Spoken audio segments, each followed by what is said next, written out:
नमस्कार मित्रों, स्वागत है आपका आज की नई वीडियो में। आज की वीडियो में हम आपके पूछे गए प्रश्नों के उत्तर भी देंगे और साथ ही साथ कुछ पीएनपी ड्रास भी आए हैं, उनके बारे में भी डिटेल में बात करेंगे। और इसके बाद डिस्कस करेंगे कि अब आगे आने वाले समय में 2025 में आप कैसे पीआर ले सकते हैं, क्या संभावनाएं हैं, क्या पॉसिबिलिटीज़ हो सकती हैं, कौन कौन सी कैटेगरीज रहेंगी। तो पहली वीडियोस में भी ये डिस्कस किया है, तो आज उसको थोड़ा सा और इलेबोरेट करेंगे, एक्सप्लेन करने की, समझने की कोशिश करेंगे। तो आइए आगे बढ़ते हैं। वीडियो में एंटर करने से पहले जिन्होंने चैनल को सब्सक्राइब नहीं किया वो चैनल को सब्सक्राइब कर लें और बेल आइकन भी प्रेस कर दें, जिससे आपको आने वाली वीडियो की जानकारी मिले। और साथ ही साथ वीडियो को लाइक एंड शेयर भी करें, जिससे कि चैनल की भी ग्रोथ हो और लोगों तक भी चैनल की रीच हो सके। करते हैं कि आने वाले जो 2025 में, जैसे पिछली वीडियो में भी हमने ये चीज़ डिस्कस की थी, अब एक बार फिर से कर लेंगे। 2025 में कौन कौन सी कैटेगरीज जो हैं वो हेल्पफुल रहेंगी। तो यहाँ पे आप देख सकते हैं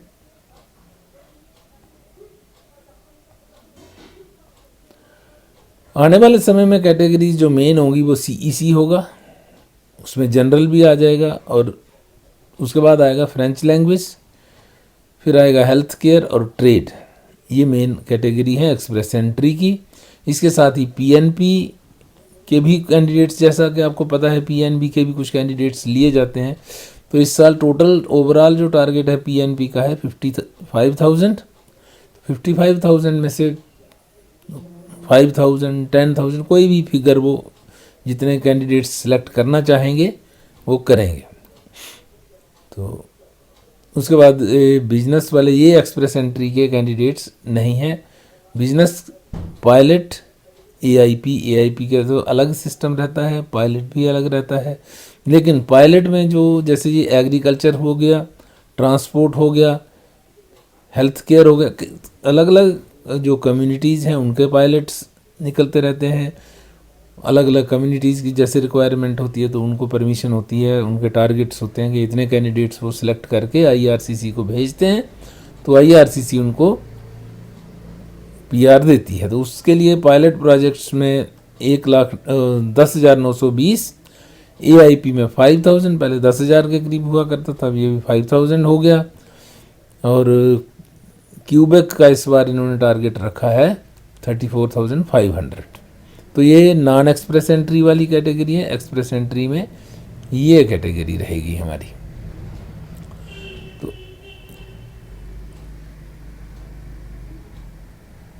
ओवरऑल एक्सप्रेस एंट्री में लगभग 1,24,000 कैंडिडेट्स आएंगे, ये तीन कैटेगरीज मिला के।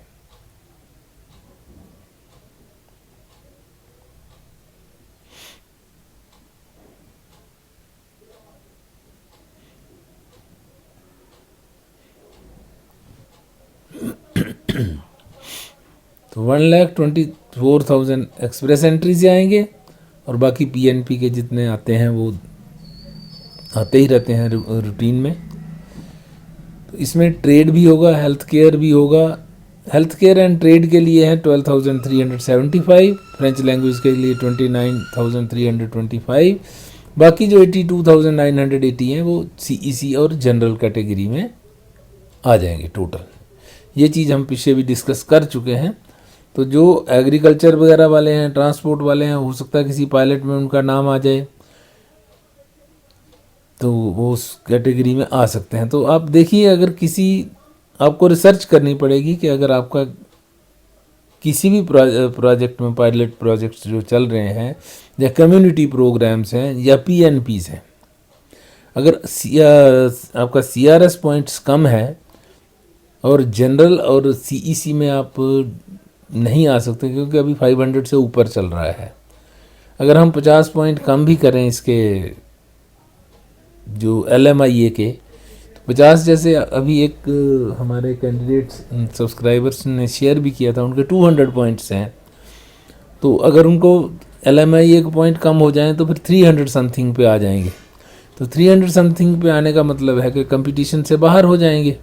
तो इसके लिए उन्हें कोशिश करनी पड़ेगी, फिर या तो पीएनपी की हेल्प लेनी पड़ेगी या कोई फ्रेंच लैंग्वेज या कोई और जो भी इसमें कोई पायलट प्रोजेक्ट्स में क्या है, ज़्यादातर रूरल एरियाज़ में या ऐसी कम्युनिटीज़ में जहाँ शहरों से बाहर जो एरियाज़ हैं वो आप सर्च करिए कहाँ कहाँ कौन कौन सी कम्युनिटी आपको दे सकती है, किस कम्युनिटी में आपके ट्रेड की, आपके टैलेंट की ज़रूरत है।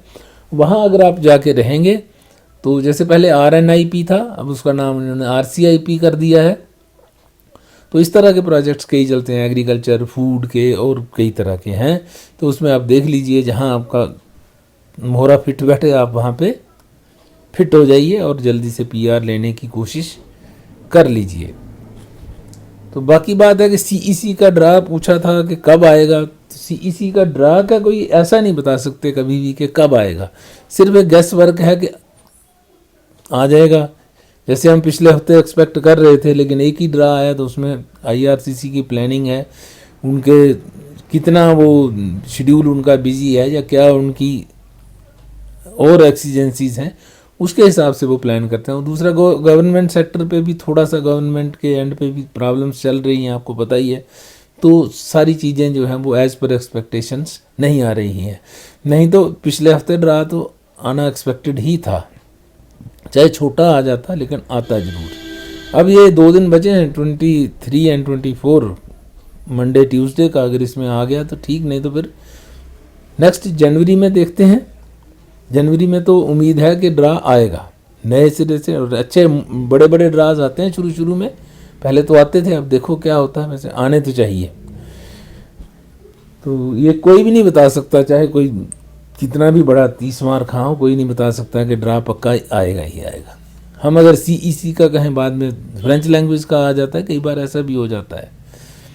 तो ये खाली आपकी एक कैलकुलेशन है, और कैलकुलेशन हमारी ऑलमोस्ट सही बैठ जाती है। तो 100% कोई भी इसमें बता नहीं सकता है। तो एग्रीकल्चर वालों का तो मैंने बता ही दिया है। एग्रीकल्चर का आपने पूछा था, वैसे तो 482 स्कोर आपका अच्छा है, लेकिन अभी क्या है कि थोड़ा सा कंपटीशन का टाइम हो गया है। एग्रीकल्चर वैसे तो आउट हो गया है, अगर कल परसों के ड्रा आ जाता है तो ठीक है, अदरवाइज़ फिर पायलट प्रोजेक्ट में आपका नंबर आ सकता है, या कहीं PNP वगैरह लेके आप इसमें घुस सकते हैं।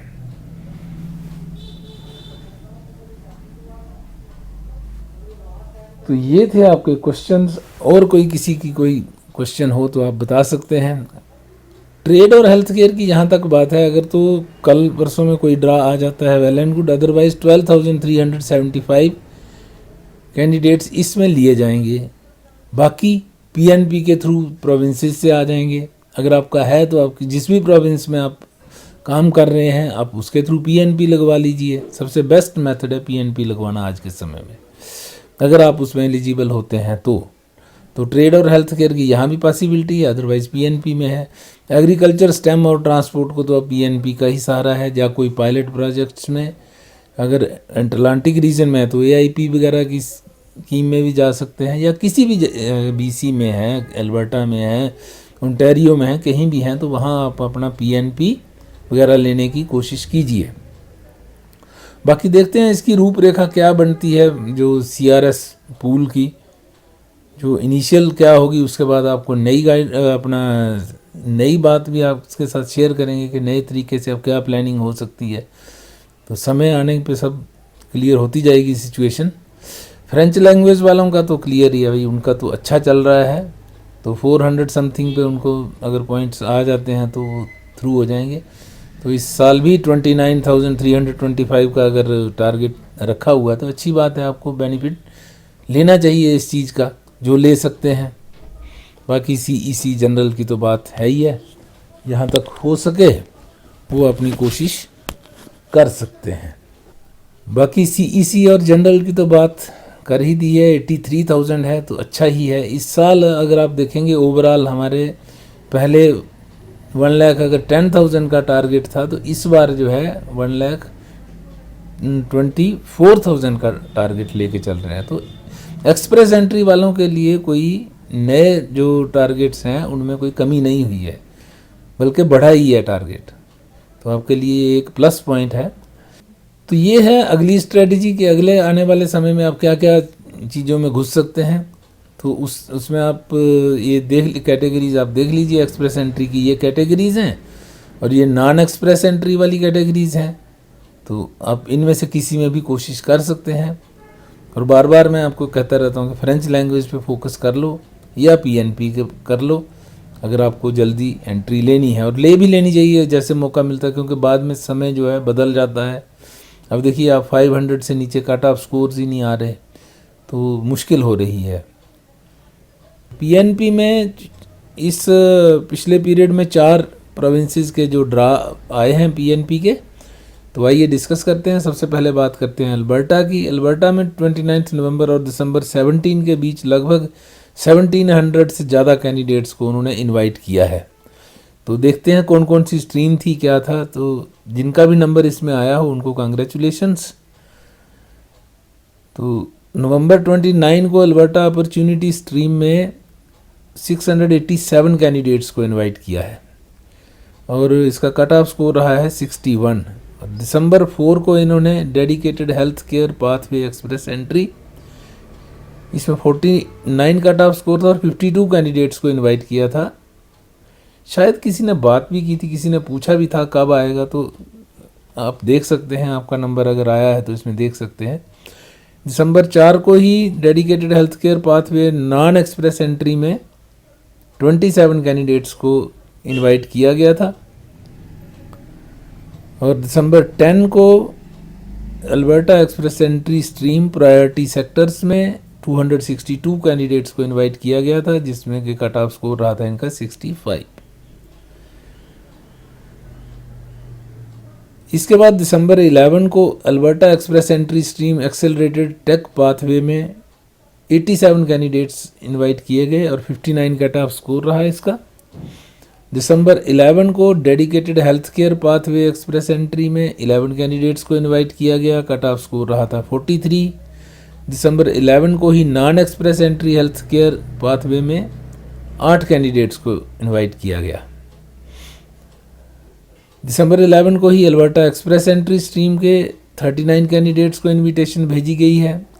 दिसंबर 12 को प्रायोरिटी सेक्टर्स में एक्सप्रेस एंट्री स्ट्रीम में प्रायोरिटी सेक्टर्स वाले 11 कैंडिडेट्स को इनवाइट किया गया, कट ऑफ स्कोर इन दोनों कैटेगरीज में 50 रहा।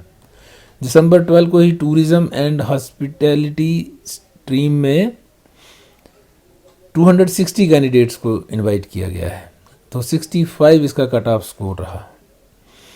दिसंबर 13 को 11 कैंडिडेट्स को इनवाइट किया गया है और कट ऑफ स्कोर रहा है 60। ये भी टूरिज्म एंड हॉस्पिटैलिटी स्ट्रीम में ही इनवाइट किए गए हैं। उसके बाद दिसंबर 13 को अल्बर्टा एक्सप्रेस एंट्री स्ट्रीम में लॉ एनफोर्समेंट पाथवे वाले 4 कैंडिडेट्स को इनवाइट किया गया। दिसंबर 13 को अल्बर्टा अपॉर्चुनिटी स्ट्रीम में 147 कैंडिडेट्स को इनवाइट किया गया। उसके बाद दिसंबर 16 को 110 कैंडिडेट्स इनवाइट किए गए हैं, कट ऑफ स्कोर यहाँ 50 है। दिसंबर 17 को फिर से आया है health care pathway express entry stream, तो इसमें 14 कैंडिडेट्स को फिर से इनवाइट किया गया है।